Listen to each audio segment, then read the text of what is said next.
Timnas Indonesia harus menghadapi dua laga yang akan menentukan nasib.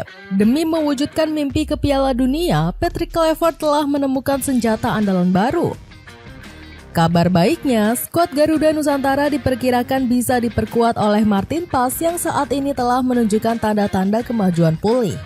Beruntung Indonesia punya kedalaman skuad yang lebih mumpuni di semua posisi. Dengan skema matang, pasukan Merah Putih diprediksi bisa menghabisi Arab Saudi dan Irak. Cetak gol coba merangkum prediksi starting dan taktik Indonesia di ronde 4 sebagai berikut.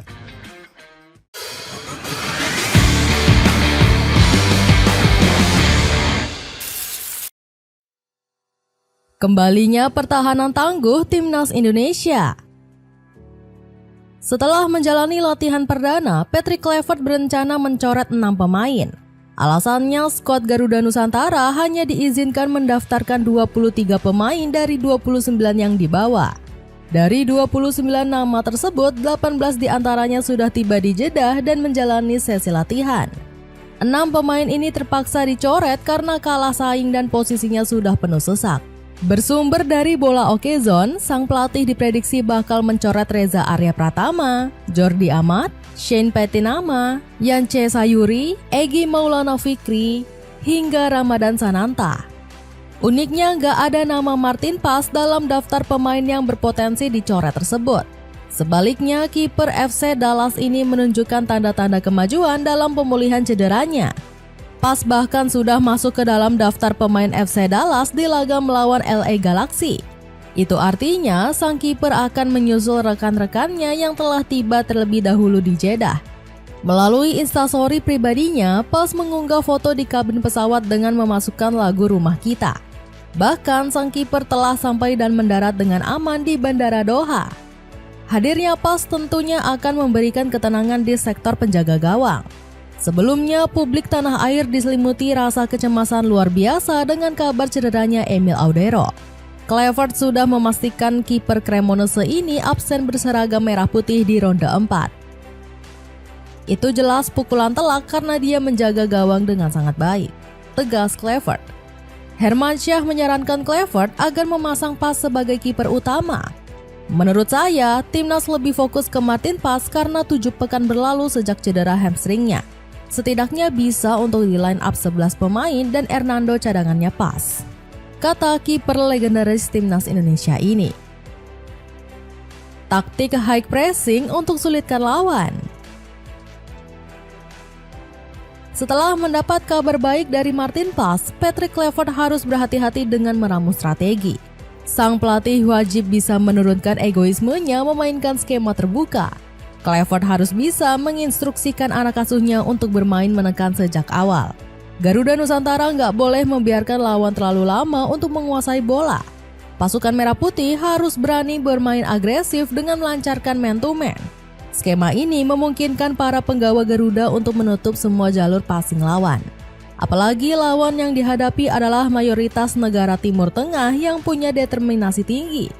Cara ini terbukti ampuh pada laga menghadapi Arab Saudi di bulan November lalu. Berkat kedisiplinan tinggi, skuad Garuda Nusantara bisa meraih kemenangan. Green Falcons memang menguasai 70% ball possessions berbanding dengan Indonesia yang hanya 30%. Akan tetapi, Indonesia mampu melakukan serangan balik cepat yang efektif. Bahkan Indonesia bisa melepaskan 6 tembakan mengarah ke gawang mengungguli Arab Saudi yang hanya 3. Skema ini sukses membuat Arab Saudi kebingungan dan kesulitan mengembangkan permainan. Penguasaan bola ini lebih banyak hanya memutar di daerah pertahanan sendiri. Jong Sok-so mengatakan Kluivert gak perlu memasang strategi yang terlalu rumit. Penerjemah Shin Tae-yong itu menilai yang terpenting saat ini adalah bisa meraih kemenangan. Coach Shin Tae-yong tegaskan kepada para pemain adalah cuma satu waktu itu. Di awal pertandingan harus benturan keras. Karena kita belang di sepak bola punya tempo dan irama, tim Arab Saudi ini punya keunikan terhadap irama dan temponya. Saran JJ dalam kanal YouTube Nusantara TV. Buat kamu yang suka menggunakan baju oversize, aku rekomendasiin baju dari brand Lazy Duck. Cek linknya untuk informasi lebih lanjut. Serangan teratur demi misi banyak cetak gol. Dengan taktik pressing tinggi, timnas Indonesia nggak boleh terlalu lama memegang bola.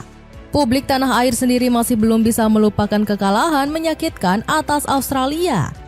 Saat itu, debut Kluivert ternodai akibat terlalu gila menyerang dan mengendalikan penguasaan bola. Alhasil, pasukan merah putih dinilai lebih realistis bermain serangan balik cepat. Strategi ini bisa berjalan mulus dengan banyaknya suplai dari lini tengah dan belakang. Pemain seperti Calvin Verdong, Kevin Dix, hingga Tom Haye bakal bertugas mengirim bola-bola panjang. Demi memaksimalkan taktiknya, Kluivert bisa memasang oleh Romeni di sektor sayap kiri. Penggawa Oxford United ini punya kecepatan luar biasa serta gocekan bola yang teramat mantap. Romeni juga cukup piawai melakukan kombinasi umpan maupun membuka ruang bagi rekan setimnya. Hal ini bisa dimanfaatkan Mauro Zilstra yang bertugas sebagai ujung tombak. Striker 20 tahun ini punya penyelesaian yang tajam untuk mengoyak gawang Arab Saudi. Zilstra juga bisa menjadi pemantul sekaligus pengacau di kotak penalti berkat posturnya yang tinggi. Dengan strategi tersebut, permainan timnas Indonesia diprediksi bakal semakin gacor. Pasukan merah putih bisa memaksimalkan setiap peluang untuk mencuri gol sebanyak-banyaknya. Skuad Garuda harus bisa mencetak lebih dari 2 gol di setiap pertandingan. Mencetak banyak gol akan berpengaruh pada klasemen Indonesia di ronde 4. Berdasarkan regulasi, selisih gol bakal menjadi penentu kelolosan setelah perolehan poin. Kemenangan ini juga sekaligus bisa mengangkat mental sebelum menghadapi Irak. Prediksi starting line up terbaik timnas Indonesia. Demi memaksimalkan taktik kontra Arab Saudi, Patrick Kluivert wajib menurunkan skuad terbaiknya. Pelatih Belanda ini nggak boleh salah pilih pemain apabila ingin mengamankan 3 poin pertamanya. Di sektor kiper, Kluivert wajib menentukan Martin Pas atau Nadeo Argawinata sebagai starter. Di satu sisi, pengalaman Pas di kancah internasional memang bisa menguntungkan skuad Garuda. Namun, kondisinya yang baru pulih dari cedera perlu dipertimbangkan oleh Kluivert. Sebagai gantinya, Nadeo bisa jadi alternatif karena postur tingginya untuk menahan gempuran tim Timur Tengah. Meski begitu, siapapun yang jadi kiper nampaknya nggak bakal jadi masalah untuk timnas Indonesia.